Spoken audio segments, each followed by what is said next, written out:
नमस्कार, genesis physics classes में आपका स्वागत है। आज हम लोग अध्ययन करेंगे वैद्युत द्विध्रुव का। देखिए, वैद्युत द्विध्रुव क्या होता है? अगर हम दो बराबर और विपरीत आवेशों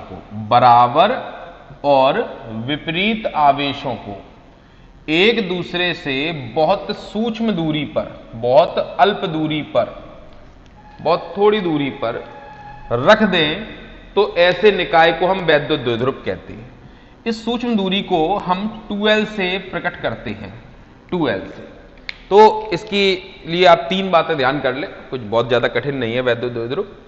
क्या कि दोनों आवेश कैसे होने चाहिए? बराबर होने चाहिए। दोनों आवेश कैसे होने चाहिए? विपरीत प्रकृति के होने चाहिए, एक ऋण और एक धन। आपको पता है दो ही प्रकृति होती है आवेशों में, एक धनावेश या फिर ऋणावेश। तो दोनों आवेश कैसे होने चाहिए? बराबर होने चाहिए। उनके परिमाण कैसे होने चाहिए? बराबर होने चाहिए। और उनकी प्रकृति कैसी होनी चाहिए? विपरीत होनी चाहिए। और वो एक दूसरे से बहुत सूक्ष्म दूरी, बहुत अल्प दूरी 2L पर रखे होने चाहिए। ये 2L दूरी इतनी सूक्ष्म होती है कि इसको हम नेत्र द्वारा नहीं देख सकते हैं, यानी बहुत सूक्ष्म। अगर हम आदर्श द्विध्रुव की बात करें, आदर्श वैद्युत द्विध्रुव की बात करें, तो आदर्श वैद्युत द्विध्रुव के लिए आप इतना समझ लें कि जिसका आवेश जितना ज्यादा और जिसके बीच की दूरी 2L जितनी कम, वह उतना ही आदर्श वैद्युत द्विध्रुव। ओके,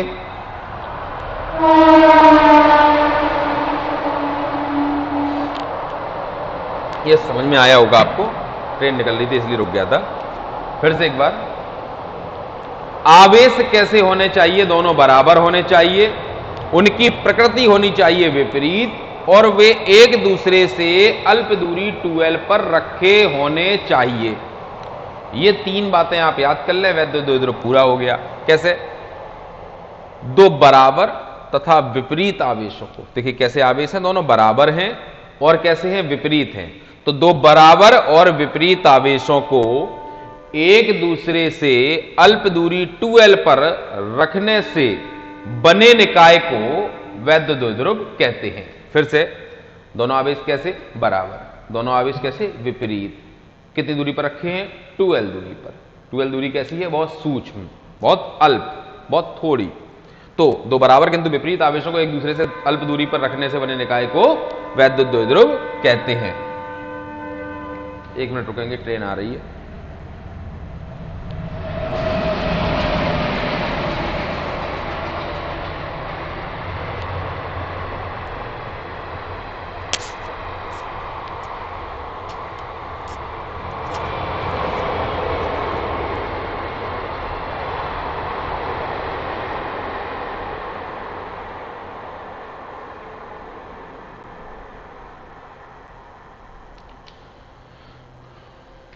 ठीक है, अब देखेंगे हम इसकी परिभाषा क्या होगी। तो बराबर किंतु विपरीत आवेशों को एक दूसरे से अल्प दूरी 2L पर रखने से बने निकाय को हम वैद्युत द्विध्रुव कहते हैं। इस परिभाषा को बार बार सुनकर अपनी कॉपी पे नोट कर लेना, यहां लिख नहीं पाएंगे, वो थोड़ा समय कम होता है, वीडियो लंबा हो जाता है। तो अब इसमें इसके उदाहरण हम देख सकते हैं। तो उदाहरण के तौर पर हम अगर समझें तो जल का अणु भी इसका एक उदाहरण हो सकता है, HCl अणु भी इसका एक उदाहरण हो सकता है। ठीक है, आप उनको उदाहरण में लिख सकते हैं, जैसे HCl अणु। पता है आपको क्यों? क्योंकि इसमें एक H आयन होगा और एक क्लोराइड आयन होगा, Cl आयन होगा, जो कि बराबर होगा, विपरीत होगा और एक दूसरे से इतनी सूक्ष्म दूरी पर होगा जिसे हम देख नहीं सकते हैं। ऐसे ही जल के अणु की भी बात करें, HOH लिख सकते हैं, H2O को HOH लिख दिया है। ठीक है, अब अगर हम इसे देखेंगे तो ये HCl अणु हो गया, ये HOH हो गया। तो अगर हम इसे देखेंगे तो इसमें हाइड्रोजन जो है धनायन के रूप में होगा और यहां क्लोराइड जो होगा वो ऋणायन के रूप में होगा। तो ये बराबर और विपरीत आवेश हो गए जो एक दूसरे से सूक्ष्म दूरी पर रखे हैं। तो ये एक उदाहरण हो गए आपके लिए वैद्युत द्विध्रुव का। अब बात करेंगे वैद्युत द्विध्रुव आघूर्ण की। वैद्युत द्विध्रुव आघूर्ण, ये क्या होता है जरा इसको भी देख लेंगे।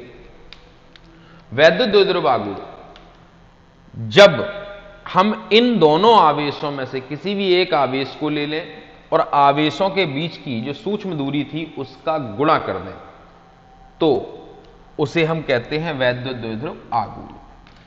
कुछ समझ में नहीं आया, एक बार दोबारा देखेंगे।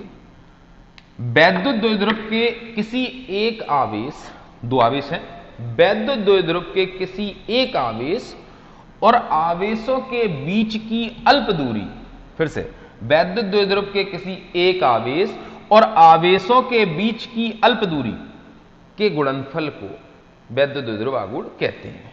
एक बार देखेंगे, वैद्युत द्विध्रुव के किसी भी एक आवेश, दोनों में से कोई भी ले लें, बराबर है दोनों के परिमाण, और उनके बीच की अल्प दूरी कितनी है 2L, इनके गुणनफल को वैद्युत द्विध्रुव आघूर्ण कहते हैं। इसे हम P से प्रकट करते हैं। यह एक सदिश राशि होती है, हमने इस पर सदिश लगाया नहीं है, ऐसे लिख दिया यहां पर। यह एक सदिश राशि होती है, आपको जानकारी के लिए बताई दे रहे, और इसकी दिशा ऋण आवेश से धन आवेश की ओर होती है। ऋण आवेश से, भाई सदिश राशि है तो उसकी दिशा, उसमें दिशा होगी अगर सदिश राशि है, तो ऋण आवेश से कहां की ओर होती है, धन आवेश की ओर। ठीक है, अब हम इसका सूत्र मात्रक प्राप्त करेंगे। तो P का मात्रक प्राप्त करने के लिए आप देखें, ये क्या है, आवेश है Q, 2L क्या है, अल्प दूरी, मतलब दूरी है। तो आवेश का मात्रक क्या होता है, कूलम, और दूरी का मात्रक क्या होता है, मीटर। तो इसका मात्रक क्या बना, कूलम मीटर। तो हम यहां पे लिख सकते हैं कि इसका मात्रक कूलम मीटर होता है। अब हम बात करेंगे विमीय सूत्र की, कि इसका विमीय सूत्र कैसे निकालेंगे। तो विमीय सूत्र निकाल लेते हैं। चलिए, ये क्या है, आवेश है। आवेश का विमीय सूत्र हम पीछे निकाल चुके हैं, आपको याद होगा। आवेश का विमीय सूत्र होता है AT, याद है आपको। आप मन में विचार करें कि आप कितना रिवीजन कर रहे हैं इस चीज को, तो उत्तर आएगा नहीं कर रहे हैं। आवेश का विमीय सूत्र AT और दूरी का विमीय सूत्र होगा L। तो हम इसका विमीय सूत्र लिख सकते हैं ATL। क्लियर हो गया होगा आपको, बहुत आसान है, इसमें कोई कठिन वाली बात नहीं है। अब आप देखें, एक बार इसका रिवीजन कर लेते फटाफट जल्दी से, कि हम पढ़ रहे हैं वैद्युत द्विध्रुव। वैद्युत द्विध्रुव क्या है, दो बराबर और विपरीत आवेशों को एक दूसरे से अल्प दूरी 2L पर रखकर बने निकाय को हम वैद्युत द्विध्रुव कहते हैं। इसके उदाहरण के तौर पर हम HCl अणु या जल के अणु को देख सकते हैं, क्योंकि इनमें एक धनावेश होता है और एक ऋणावेश होता है, यानी बराबर आवेश होता है, विपरीत आवेश होता है, दोनों ही बहुत सूक्ष्म दूरी पर रखे होते हैं। ट्रेन आ रही, रुक जाएंगे।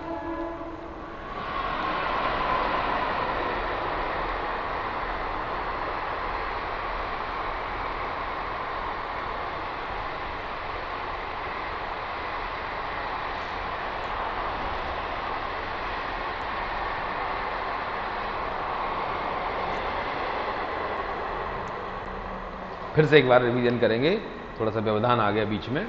दोनों आवेश बराबर हैं, विपरीत हैं, एक दूसरे से अल्प दूरी 2L पर रखे हैं, ऐसे निकाय को हमने वैद्युत द्विध्रुव कहा। उनके उदाहरण के तौर पर हम देख सकते हैं HCl अणु देख सकते हैं, HOH देख सकते हैं, क्योंकि इनमें बराबर और विपरीत प्रकृति का आवेश है, जो कि एक दूसरे से बहुत ही सूक्ष्म दूरी, अल्प दूरी पर रखा हुआ है।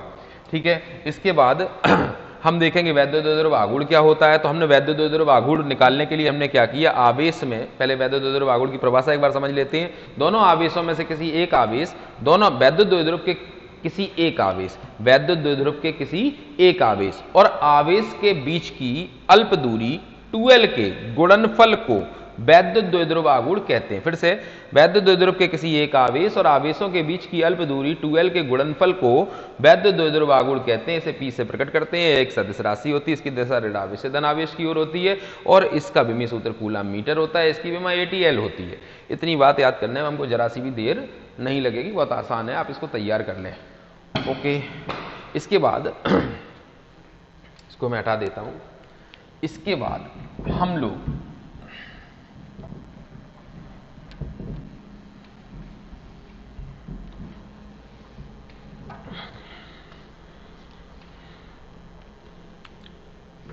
वैद्युत द्विध्रुव के कारण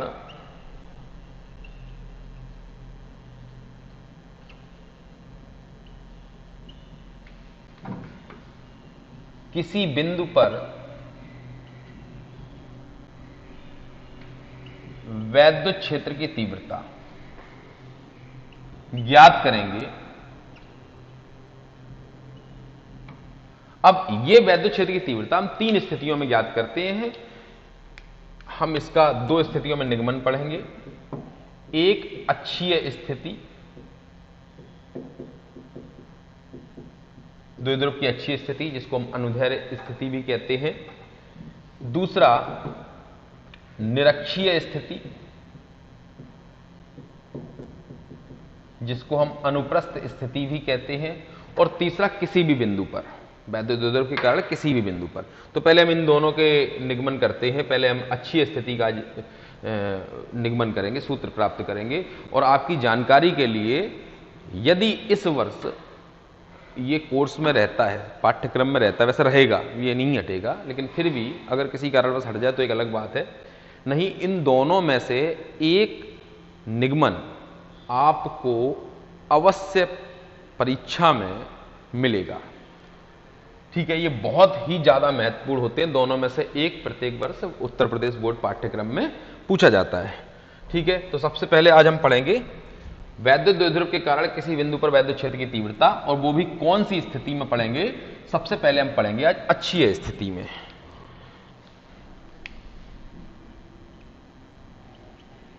अक्षीय स्थिति देखेंगे जरा। इसके लिए क्या करना है, हम एक वैद्युत द्विध्रुव लेते हैं। एक हमने वैद्युत द्विध्रुव लिया, थोड़ा चित्र थोड़ा बड़ा बनाएंगे क्योंकि जो है आपको स्पष्ट दिखाई दे। हमने एक वैद्युत द्विध्रुव लिया, इसका नाम है AB।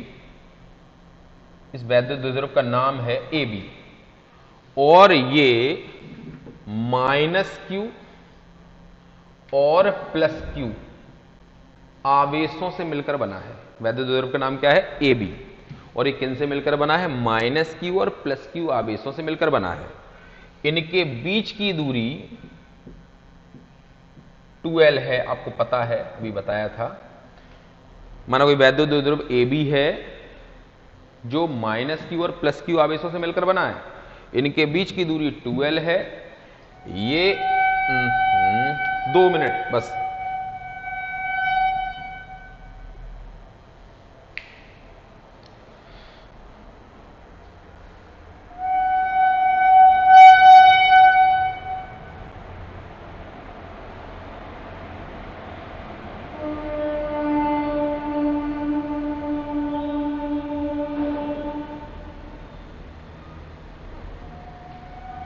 चलिए फिर से एक बार, ये कोई वैद्युत द्विध्रुव AB है, -Q और +Q आवेशों से मिलकर बना है, जिनके बीच की दूरी 2L है। ये द्विध्रुव का मध्य बिंदु है, इसको हमने मध्य बिंदु मान लिया। ये द्विध्रुव का मध्य बिंदु O है। यहां से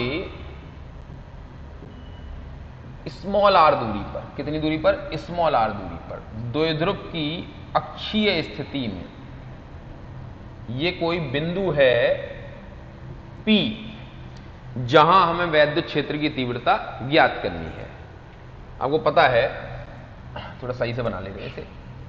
ये कोई बिंदु है P, जहां हमें वैद्युत क्षेत्र की तीव्रता ज्ञात करनी है। ये इसी अक्ष पर है। तो इसके लिए हम यहां क्या रखा मानते हैं, तो वैद्युत क्षेत्र की तीव्रता ज्ञात करने के लिए हम वहां पर परीक्षण आवेश को लेकर जाते थे, परीक्षण आवेश को रखा मानते थे। तो हमने यहां पर एक परीक्षण आवेश Q0 को रखा मान लिया है। अब अगर ये पूरा द्विध्रुव की जो लंबाई है, यानी कि A B के बीच की दूरी है, यानी -Q और +Q के बीच की दूरी है, वो हमने ली थी 2L, और इसे हमने मध्य बिंदु माना है।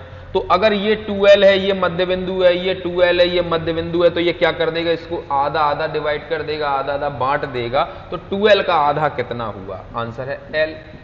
तो L तो इतना हो गया और L इतना हो गया। आपको समझ में आ रहा होगा, हमें विश्वास है। ठीक है, तो फिर से एक बार, अब हम इस पूरी बात को एक एक करके समझेंगे हमने क्या क्या किया शुरुआत से। हमने एक वैद्युत द्विध्रुव लिया जिसका नाम था AB, जो कि -Q और +Q आवेशों से मिलकर बना था। जिनके बीच की डिस्टेंस 2l थी। ये द्विध्रुव का मध्य बिंदु था O, यहां से कितनी दूरी पर, r दूरी पर, कौन सी स्थिति में, अक्षीय स्थिति में, कौन से बिंदु पर, P पर क्या ज्ञात करना था, वैद्युत क्षेत्र की तीव्रता। उसके लिए हमने वहां पर क्या रखा माना था, परीक्षण आवेश Q0। क्लियर। अब फिर से एक बार इस बात को, पूरी बात को हम एक एक करके सबको जोड़ते जाएंगे तो हमारी पूरी भाषा बन जाएगी इसकी। माना कोई वैद्युत द्विध्रुव AB माइनस Q तथा प्लस Q आवेशों से मिलकर बना है, जिनके बीच की दूरी 2l है। द्विध्रुव के मध्य बिंदु O से स्मॉल r दूरी पर अक्षीय स्थिति में कोई बिंदु P है, जहां हमें वैद्युत क्षेत्र की तीव्रता ज्ञात करनी है। इसके लिए वहां पर हम परीक्षण आवेश Q0 को रखा मानते हैं। इसी भाषा को आप बार बार सुनेंगे और देखेंगे। जैसे जैसे हम आगे चलते हैं आप उन बिंदुओं को ध्यान देंगे। माना कोई वैद्युत द्विध्रुव AB है, माइनस Q और प्लस Q आवेशों से मिलकर बना है, उनके बीच की दूरी 2l है। द्विध्रुव के मध्य बिंदु O से स्मॉल r दूरी पर अक्षीय स्थिति में कोई बिंदु P है, जहां हमें वैद्युत क्षेत्र की तीव्रता ज्ञात करनी है। हमें लक्ष्य याद होना चाहिए कि हमारा लक्ष्य क्या, हम क्या ज्ञात करना चाहते हैं। तो हम वैद्युत क्षेत्र की तीव्रता ज्ञात करना चाहते हैं, तो हमारे लक्ष्य में अपना दिमाग में रखना है। तो बिंदु B पर हमें वैद्युत क्षेत्र की तीव्रता को ज्ञात करना है। इसके लिए हम करेंगे क्या, इसके लिए हम यहां पर Q0 परीक्षण आवेश को रखा मानते हैं। अब ये बिंदु O मध्य बिंदु हमने माना है, तो ये 2l दूरी को L और L बराबर बराबर भागों में बांट देगा। अब हम निगमन की ओर चलते हैं कि निगमन में क्या है, तो वो देखते हैं। अब आप विचार करें, यहां से P से O तक, P से O तक दूरी है R। अगर हम यही दूरी यहां से लें माइनस Q आवेश से, तो जरा देखें, ये L था, तो ये L, विचार करें आप, ये L और ये R, ये L और ये R, तो ये कुल मिलाकर कितना हो जाएगा, जरा बस इसी को समझना है आपको, R प्लस L हो जाएगा।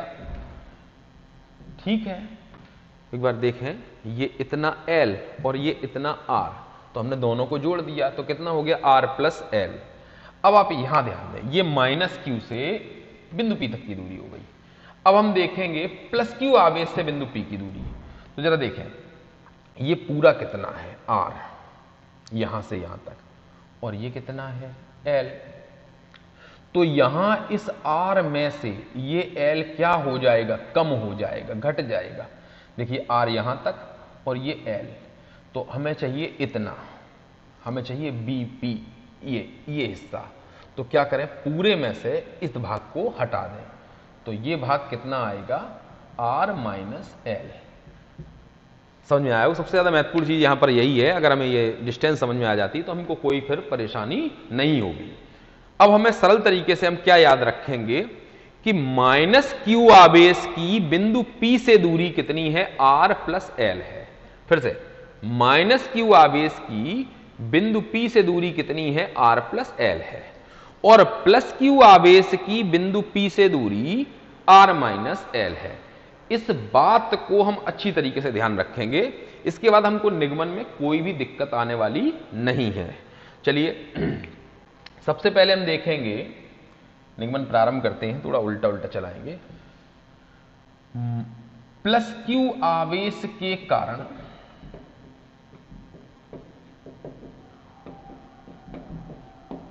P पर उत्पन्न वैद्युत क्षेत्र की तीव्रता।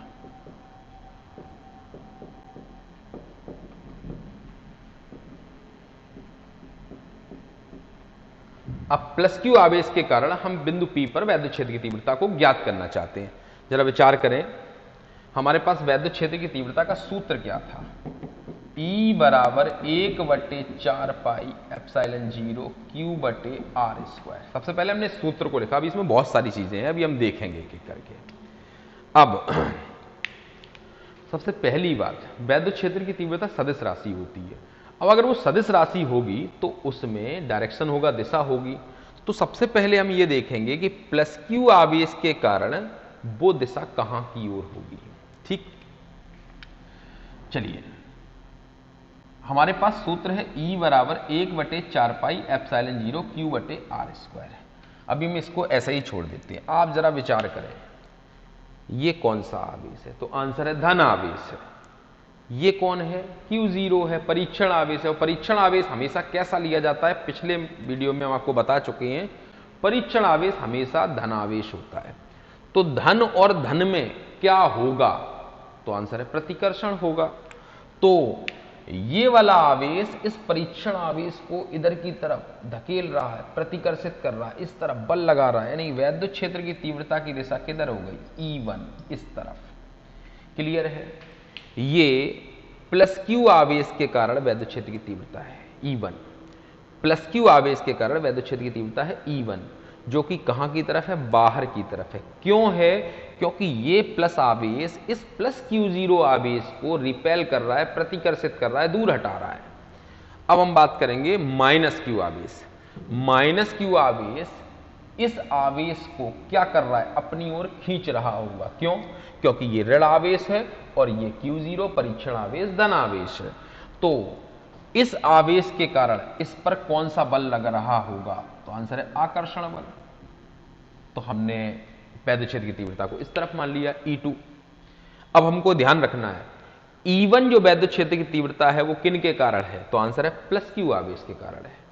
और जो E2 वैद्युत क्षेत्र की तीव्रता है वो है माइनस क्यू आवेश के कारण है। ठीक है। अब हम अपने इस टॉपिक पर आ जाते हैं वापस। चित्र में आपको समझ में आ गया होगा, अगर नहीं आया हो तो आप फिर से एक बार देख लें कि माइनस क्यू आवेश के कारण जो वैद्युत क्षेत्र की तीव्रता है वो E2 है, क्योंकि वो इस तरफ खींच रहा होगा, आकर्षण बल लगा रहा होगा। प्लस क्यू आवेश के कारण जो वैद्युत क्षेत्र की तीव्रता है वो उस तरफ होगी, क्योंकि वो प्रतिकर्षण बल लगा रहा है। ठीक है। तो हम यहां पर निकाल रहे हैं प्लस क्यू आवेश के कारण P पर उत्पन्न वैद्युत क्षेत्र की तीव्रता। इसका मतलब हम निकाल रहे हैं E1। इसका मतलब प्लस क्यू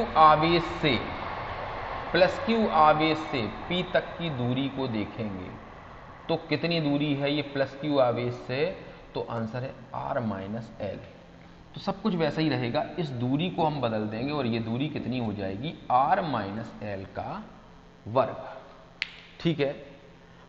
अब माइनस क्यू आवेश के कारण देखेंगे, माइनस क्यू आवेश के कारण P पर वैद्युत क्षेत्र की तीव्रता।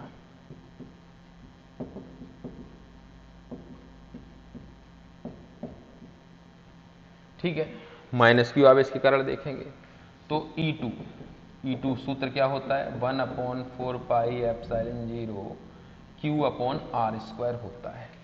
अब आप देखें माइनस क्यू आवेश की P से दूरी कितनी है, तो माइनस क्यू आवेश की P से दूरी है R प्लस L। तो यहां पर क्या आ जाएगा, R प्लस L का वर्ग। ठीक है। अब हम यहां पर बिंदु P पर परिणामी वैद्युत क्षेत्र निकालना चाहते हैं। बिंदु P पर परिणामी वैद्युत क्षेत्र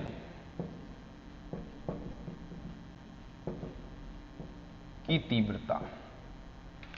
अब परिणामी वैद्युत क्षेत्र हम कैसे निकालते हैं, क्योंकि सदिश राशि है तो हमें दिशा का ध्यान रखना है। वैद्युत क्षेत्र की तीव्रता सदिश राशि है तो हम इसमें दिशा का ध्यान रखते हुए अगर देखेंगे तो हमारा E1 का डायरेक्शन इस तरफ है और E2 का डायरेक्शन इस तरफ है, यानी कि ये दोनों दिशाएं जो हैं वे बिल्कुल विपरीत हो गई हैं।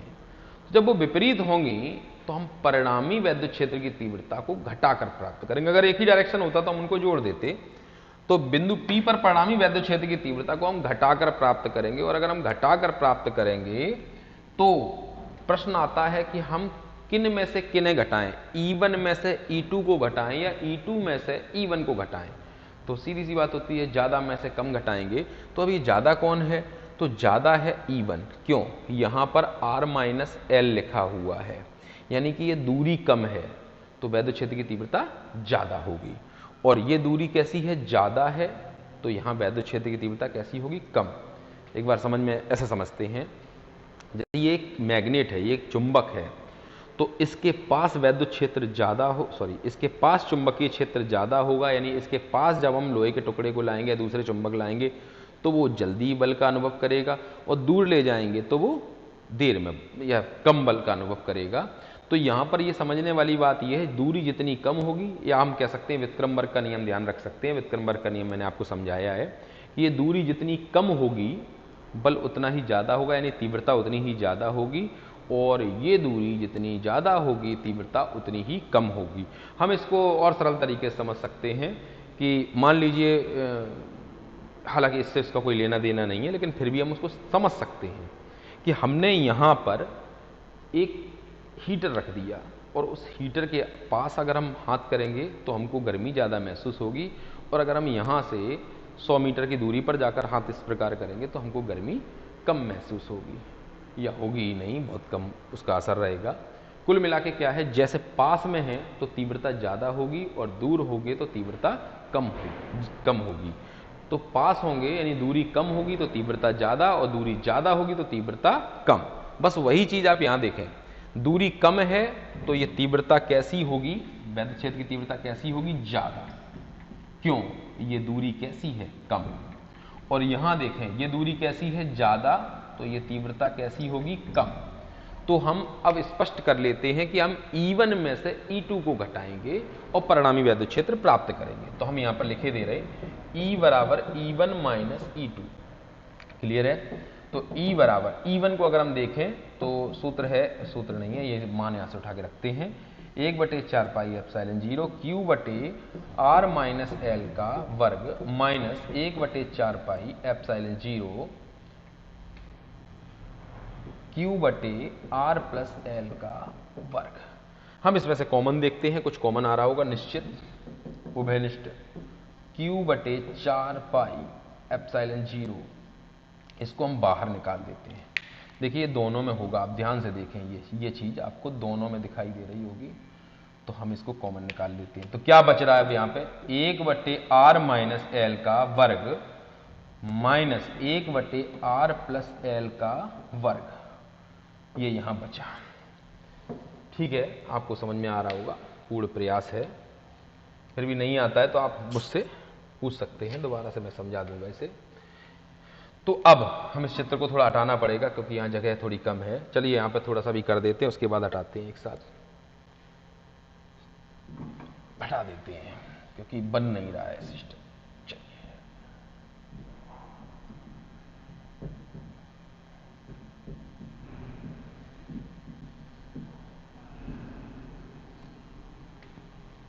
अब यहां ध्यान दें, E बराबर Q बटे 4 पाई एप्सिलॉन 0।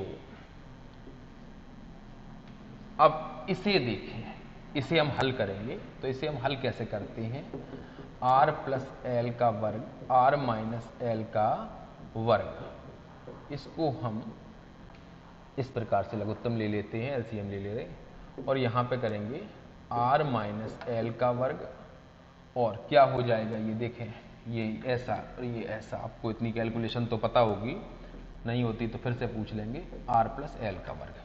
देखें जरा ध्यान से, जब हमने इन दोनों को लघुत्तम लिया तो यहां आया R माइनस एल का वर्ग, बीच में क्या था, माइनस, और ये क्या पहुंचा, R प्लस एल का वर्ग। कुछ गलत हो रहा है क्या? हाँ बिल्कुल गलत हो रहा है, ये होगा R प्लस एल का वर्ग और ये होगा R माइनस एल का वर्ग। ठीक है, अब कोई दिक्कत नहीं है, देख लें जरा, ये R प्लस एल का वर्ग यहां पहुंचा, R माइनस एल का वर्ग यहां पहुंचा। ठीक है, अब इसको हल करते हैं, E बराबर Q बटे 4 पाई एप्सिलॉन 0, यहां देखें A प्लस B का वर्ग, सूत्र लगाएंगे तो R की घात 2 L की घात 2 यानी R square plus L square plus 2 RL। अब इसी प्रकार यहां ध्यान देंगे तो R square plus L square minus 2LR या 2RL, A माइनस B का वर्ग लगाया है यहां पे। अब यहां ध्यान देंगे नीचे, अगर हम इनको एक एक बार लिख लें आपको तुरंत समझ में आ जाएगा, R minus L, R plus L, R minus L, ये हमने क्या किया है, इन्हें दो बार लिख लिया, r plus L, R plus L, R minus L की घात 2 थी, उसको भी दो बार लिख लिया। अब हम देखेंगे, हमने सूत्र पढ़ रखा है a धन b का वर्ग बराबर a स्क्वायर धन b स्क्वायर धन 2ab, a माइनस बी का यानी a रेड b का square, a square plus b square minus 2ab। ये दोनों सूत्र हमने यहां अप्लाई किए, देख लें अगर आपको समझ में ना आया हो। और कुछ नहीं किया, यहां a धन b का वर्ग लगाया यानी R square plus L square plus 2rl, और यहां a माइनस बी का स्क्वायर लगाया यानी कि a square plus B square minus 2ab। और इन्हें हमने दो बार लिखा और इन्हें हमने दो बार लिखा, क्योंकि घात कितनी थी, 2 थी। एक सूत्र हमने और पढ़ रखा है a square minus B square a plus B a minus B. इसका मतलब यहां देखेंगे तो ये फॉर्मूला बन रहा है, तो हम इसको बना देते हैं q अपॉन 4 पाई एप्सिलॉन 0। जरा विचार करें इसका, R square plus L square plus 2rl minus इस ऋण का अगर हम अंदर गुणा करेंगे, तो जब हम ऋण का अंदर गुणा करते हैं तो ये आर स्क्वायर हो गया ऋण का, ये एल स्क्वायर हो गया ऋण का, और ये ऋण के थे तो ये हो गए धन के प्लस के। अब इसको देखें, इस सूत्र को देखें, a plus B a minus B, यानी एक बार जोड़ा गया एक बार घटाया गया, तो ये सूत्र बनता है। तो एक बार जोड़ा गया एक बार घटाया गया, तो हम इसको इस प्रकार से भी लिख सकते हैं, R square minus L square, ठीक है, और R square minus L square, दो बार हमने उसको लिख दिया। या हम इसको ऐसे भी लिख सकते हैं, R square minus L square का स्क्वायर। चलिए अगली स्टेप में लिख देंगे, अभी आप ध्यान दें ऐसे ही, R square minus L square. Clear हो गया आपको? फिर से एक बार, जब एक बार जोड़कर एक बार घटा के लिखा गया हो तो हम उसको इस प्रकार से सूत्र के रूप में लिख सकते हैं। देखिए, एक बार जोड़कर एक बार घटा के लिखा गया, उसको हमने ऐसे लिखा, एक बार जोड़कर एक बार घटा के लिखा गया, इसको हमने इस प्रकार लिखा। ठीक है, ये साधारण गणित की चीजें हैं जो 9th और 10th स्टैंडर्ड में 8th में आपको पढ़ाई जाती हैं। तो इसलिए कर दिया कि अगर किसी को अगर परेशानी है इन छोटी छोटी गणनाओं में, तो उसको कोई विशेष परेशानी ना आए निगमन को समझने में। ठीक है, इसलिए थोड़ा बता दिया है। अब यहां देखेंगे, ये आर स्क्वायर से कैंसिल हो गया, एल स्क्वायर से एल स्क्वायर कैंसिल हो गया, तो E is equal to Q upon 4 pi epsilon 0 2rl plus 2rl। इसको हम ऐसे भी लिख सकते हैं, देखिए एक जैसी चीजें हैं, अगर x इंटू एक्स लिखा होता तो हम उसको एक्स स्क्वायर कर देते हैं, तो अगर ये लिखा हुआ है तो हम इसको ऐसे भी लिख सकते हैं। ठीक है, आपको समझ में आ गया होगा।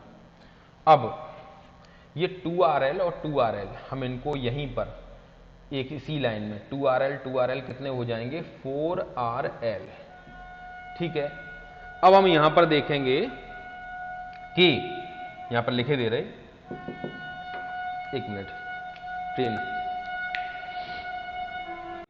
हम देखते हैं। तो सबसे पहले हम थोड़ा ध्यान करते हैं कि हमने आपको वैद्युत द्विध्रुव के विषय में क्या बताया था। तो हमने कहा एक माइनस क्यू आवेश है, एक प्लस क्यू आवेश है, और ये एक दूसरे से 2l दूरी पर रखे हैं। और हमने कहा ये 2l दूरी कैसी है, बहुत सूक्ष्म है, बहुत अल्प है। तो अगर ये 2l दूरी बहुत सूक्ष्म है तो आप विचार करो इसका आधी दूरी कैसी होगी, और सूक्ष्म होगी, यानी l कैसा होगा, और सूक्ष्म होगा। और अगर l सूक्ष्म होगा तो l का वर्ग और सूक्ष्म हो जाएगा। इसका मतलब l स्क्वायर जो है वो r स्क्वायर की तुलना में बहुत सूक्ष्म राशि है। अतः l स्क्वायर को छोड़ने पर, मतलब हम यहां पर गणना में इस l स्क्वायर को विलुप्त कर देते हैं, इस l स्क्वायर को छोड़ देते हैं। ठीक है, तो अब क्या रह जाएगा, E बराबर 1/4 पाई एप्सिलॉन 0 Q, इस 4 के हम टुकड़े करते हैं, 2 गुणा 2 गुणा R गुणा L। आपको समझ में आ रहा होगा। अब देखें, ये अगर L की घात 2 हट गया यहां से, तो R की घात 2 और पूरे की घात कितना है, 2। अब अगर हम इसकी गणना करें तो यहां ध्यान दें तो ये घात कितनी हो जाएगी, इसी लाइन में करे दे रहे, तो ये हो जाएगी R की घात 2 दूनी कितना होता है, 4। तो ये R की घात 4 बची। यहां से अगर हम इसको कैंसिल करते हैं तो घात कितनी रह जाएगी, 3। ऊपर एक r की घात 1 थी, नीचे 4 थी, तो एक उसने कैंसिल कर दिया, तो कितना बचा 3। अब यहां ध्यान दें, E बराबर 1/4 पाई एप्सिलॉन 0। ये 2 गुणा 2 लिखा है हमने, इसको लिखा 2 गुणा Q गुणा, और 1 2 जो था वो L के साथ लिख दिया, बटे R की घात कितना 3। फिर से देखें आप, 2 गुणा 2 था, उस 2 को हमने यहां लिखा, फिर ये Q लिखा, फिर ये वाला 2 लिखा, और फिर ये L लिखा। क्यों लिखा अभी आपके सामने आ जाएगा। अब हम थोड़ा सा वैद्युत द्विध्रुव का आघूर्ण ध्यान करेंगे। उसका सूत्र हमने अभी थोड़ी देर पहले आपको बताया था, Q गुणा 2L, यानी कि Q इंटू 2L ये होता है। तो अगर हम देखें तो ये क्या लिखा, Q गुणा 2L। Q गुणा 2L के स्थान पर हम क्या लिख सकते हैं, P। तो Q गुणा 2L के स्थान पर हम क्या लिख देंगे, यहां पर P लिख देंगे, यानी कि इस जगह पर हम क्या लिख सकते हैं, P लिख सकते हैं। तो आप देखें तो E बराबर 1/4 पाई एप्सिलॉन 0, यहां ध्यान दें ये क्या लिखा है 2, और इसके स्थान पर क्या लिख सकते हैं P, और बटे में क्या है R3। ये हमारा सूत्र निकल कर आता है, जो कि बहुत महत्वपूर्ण है, बहुत ही आपके लिए उत्तर प्रदेश बोर्ड के पाठ्यक्रम में कई बार पूछा गया, बहुत महत्वपूर्ण है। आप तैयार करें इसे, और इस वीडियो को बार बार देखें तो आपको बिल्कुल समझ में आ जाएगा। जब 2-3 बार आप देख लेंगे इसे अच्छी तरीके से, और फिर भी अगर आपको कोई परेशानी होती है तो आप मुझे बता सकते हैं। धन्यवाद।